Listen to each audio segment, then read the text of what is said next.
The Feo Chais, aka Manti Feo, aka Silverfoot, aka Monstro, here with your weekly update.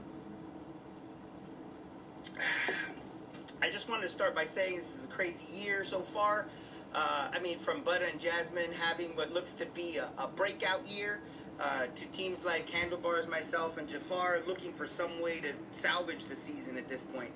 I got to tell you, I haven't done as much math as I have for the league this year in my entire life, not even in high school. So you guys are really getting your money's worth out of me this year.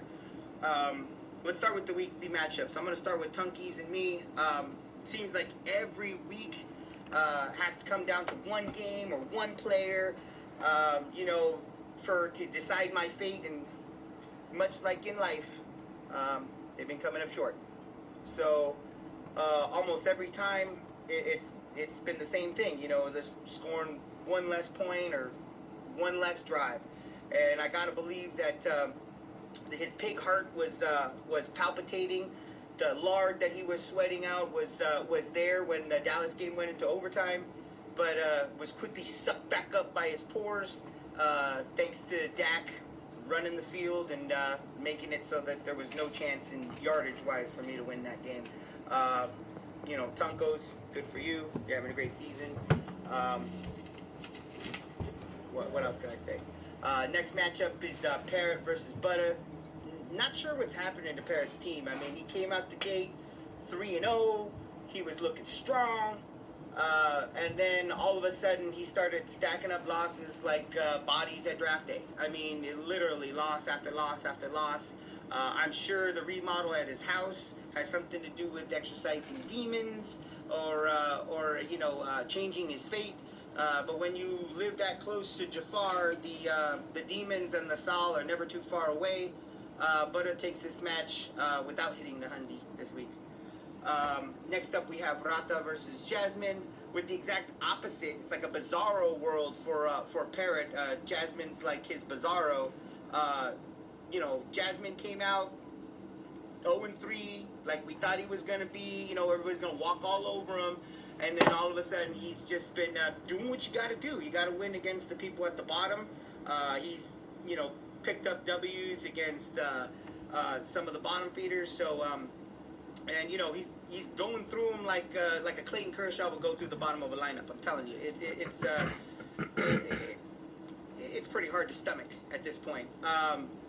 Rata, who, other than Carson Palmer, seemingly his entire team took the week off. They could never really find a rhythm, much like hands on the dance floor at the club. I've seen this with my own eyes, and it's pretty hard to take in.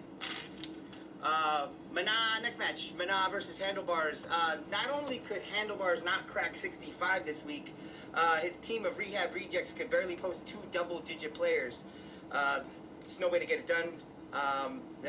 No way to get it done at all in this league. Believe it or not, though, Mana, had the door open for him, holding it open for him by only posting 69 points himself. Guys, here's my suggestion. You go on to the website right now, try to look for a charter to Mexico, schedule a seminar with White Belt. Not that it's really going to help, but at this point, it couldn't hurt. Next matchup, Kiko versus the Old Man. Okay, so Old Man, your only key wins are against the bottom feeders at this point. Every time you go up against somebody worth going up against, you get crushed, much like the medication they have to hide into your food over there at the living home. It's just abysmal how year after year, and I got the numbers, how you just come up short. Kiko, not quite hitting the Hundi, but, getting the win. This one. Legs versus White Belt.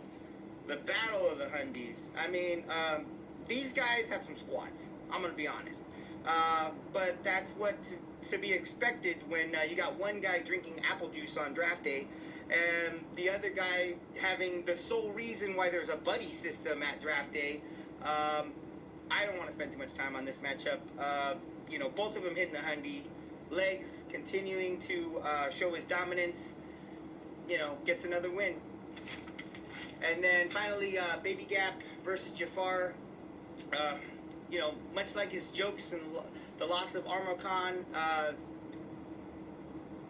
much like the loss of Armo Khan, his jokes have gone the same way. His team with only 2 wins to date. Don't get too happy though, Baby Gap, because you only have 3 wins and one of them against Jafar. So you're right there at the bottom yourself. Baby Gap, much like your resume in real life, this is not something to be proud of at this point.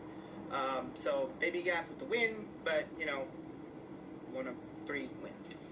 Okay, so let's move on to power rankings. Again, this is like ESPN style power rankings. A lot of math involved. A lot of things going on. You guys already know who the top 5 are. Legs, 100%. Number 1, Tunkies, fighting it in there. Number 2, Butter. Number 3, White Belt. White Belt, if you're not in the United States, I'm going to start keeping you out of the top 5 because there's no power in Mexico. So I don't understand how you can continue to make it to the top 5 in the power rankings. But, 7-1, I guess I have to put you there. Kiko, number 5, and a surprising jump, Jasmine into number 6. Again, handling his business, stacking up wins, 5 wins in a row. What can you say? I mean, you got to put Jasmine up there. I have Mana. I have Mana at 7, Parrot at 8, Magoo at 9, and Rata at 10. That Rata, Parrot, where you guys are, a couple more losses, a couple more, losses against key people. You guys could be sitting in the bottom of the power rankings in the next week or so. And then, of course, everybody knows myself, Jafar, and Handlebars right now, just trying not to be in last place at this point. Which brings me to the numbers. I also opened the archives. Some of Hans' math is pretty good, but unlike his GED, he still needs to work on some things. So I'm going to look at the last 4 years, and I get it. There's some people that weren't there. There are some unmentionables. There's, some things that kind of throw the numbers off a little bit, which I'm pretty sure that's where Hans was going with. But let's look at this, okay? Most top 5 finishes in the last 4 years. I'm talking about 2012 to 2015. Most top 5 wins. There's only 4 teams with 2 top 5 placings. That's Hans, White Belt, Old Man, surprisingly enough, he's up there, and myself. I got a couple of top 5s coming through there. The last 4 years, only 2. Only 2 people have repeated into the top 5 at the end of the season. Worst records to win it all. This should be noted that the asterisk year, the year that Hans won, he had a 6-7 record. 6-7, guys. There's not a lot of people too far away from 6-7 going to sneak into that word that we don't want to say this far out from the end of the season. But it's possible. You can sneak in there with a 6-7. Mana did it. Mana did it with a 7-6-1. So it's totally plausible that a couple of guys can literally pull it out at the end of the year. Bottom 5 finishes. I thought that this was a fun little statistic. 2 players with 2 bottom 5 finishes in the 4 years. That would be Mana and Handlebars, both with 2 bottom 5s. Handlebars doing with a 5-9 and a 6-7. So look at that. You have a 6-7, winning it all, and you have a 6-7 with 2 bottom 5 finishes. So this is that time of the year where things can go any way. Buys, people dying on the field, dildos going flying. I mean, you never know. You really never know. It really is up to the fantasy gods at that point. A little asterisk note: the only person with more than 2. Our commissioner, 3 bottom 5 finishes in the last 4 years. That's 2-11, 5-8, and 7-7. So, like I said, it could happen to anybody. Unfortunately, it continues to happen to him. Another side note: when doing the math, why it's not so good to finish in the top and not win it. Parrot finished in the top in 2012 with a surprising. Let me pull up the map here. He had a 10-3 season in 2012. What did he do the following season? Finished at the very bottom, 2-11.